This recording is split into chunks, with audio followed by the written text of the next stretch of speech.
Hi, welcome to NCIX Tech Tips. Today we'll be covering installing thermal compound, in case you weren't able to see it on the giant LCD screen that is now part of our set. And we've also actually done some other renovations. We have a blue wall behind me now and this silver rack, which may or may not contain cool goodies later on in the future. So here we are. All you need to do to change the thermal compound on your CPU is you need some microfiber cloth. You need some 99% isopropyl alcohol or rubbing alcohol, and you need some new thermal compound for your processor.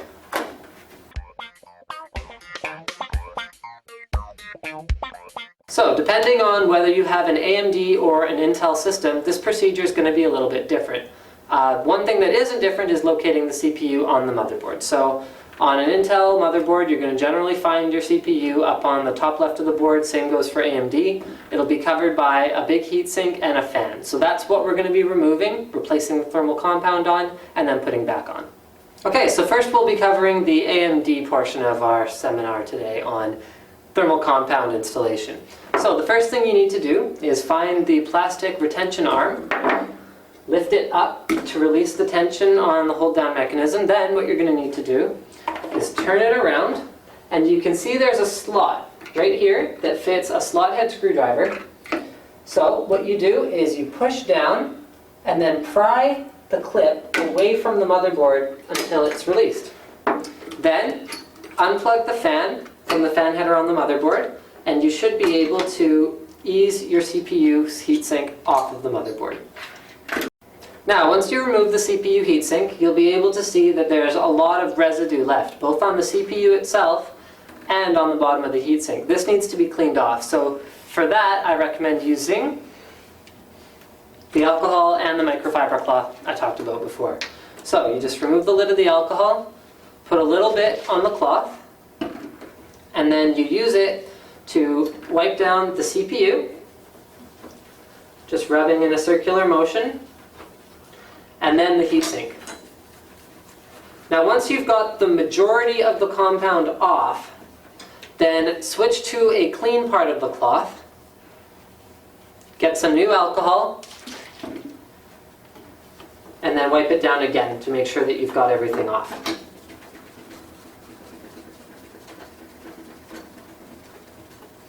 The whole process should take about as long as it took just now. Okay, so now that we've cleaned the CPU and the bottom of the heatsink, we will be needing some thermal compound. So we recommend MX2 thermal compound, not 2-XM.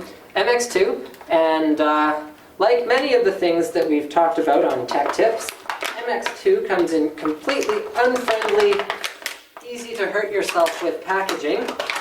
Aha.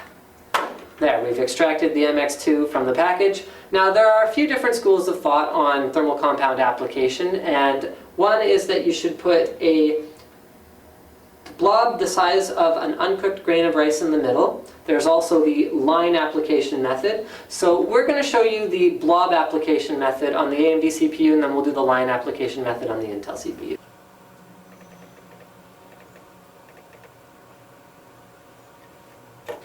Okay, so now that we have the thermal compound applied, we can go ahead and install the AMD stock cooler back on by putting first this side of the bracket over the retention clip. Then you take the side with the plastic arm and push that down on its retention clip.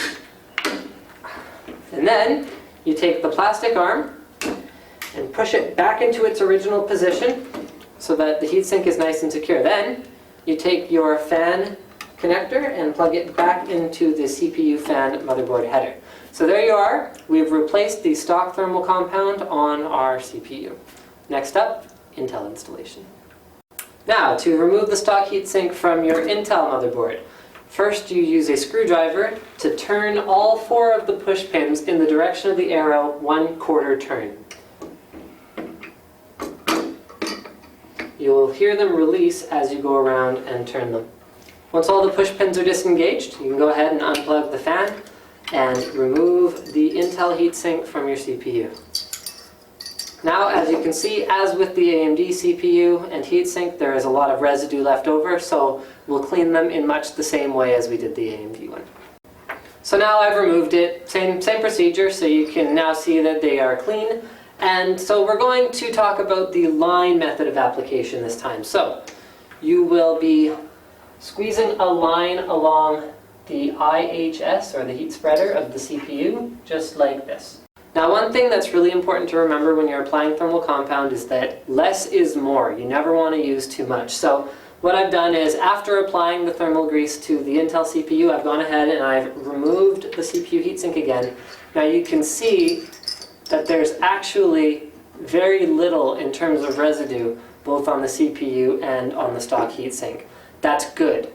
If you have it kind of overflowing around the edges and around the edges here and here, then you should really clean it up and reapply it, because less is going to give you better thermal transfer. Now we're demonstrating this on a Core 2 Duo, but on a Core 2 Quad, the line method is particularly effective because there are actually 2 cores under there, so getting it more spread out is better. Now, to put the stock heatsink back on, you want to make sure all the push pins are pulled out all the way, turn them back against the direction of the arrow, and then you can line it up with the holes on the CPU socket and push them all back in one at a time in opposite corners,